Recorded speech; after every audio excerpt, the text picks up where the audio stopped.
Hi, this is Erin O'Neill talking through Lab 3, questions 1, 2, and 3.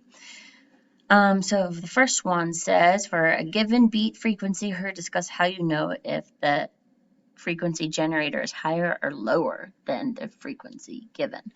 So this one I was just kind of like innately I can tell because my ears can tell the pitch if it's high or low.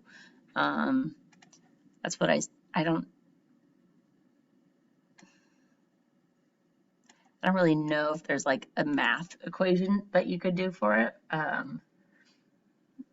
Yeah, you just know by the sound.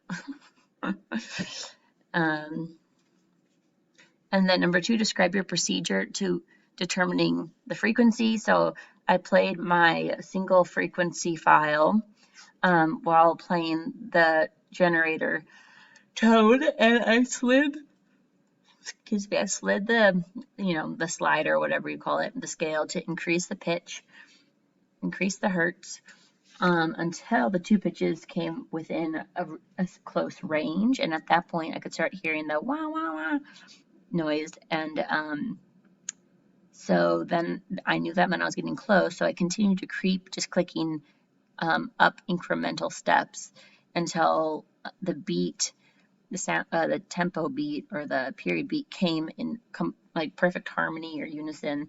And it just sounded like one single pitch. And then I knew I was on the same frequency.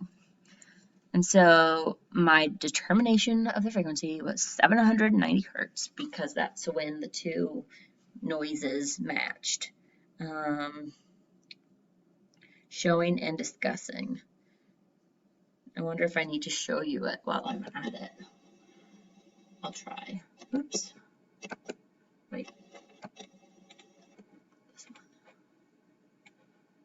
one. Okay, so it was 790. Oops. So this is how I would just go up like incrementally like this. And then, this might take a second.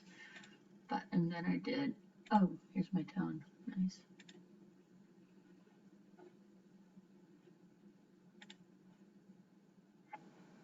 That. And this. But you can't even hear it if I go down. Okay, now you only hear one, but that's because this file stopped too. Okay, so that's how I did it.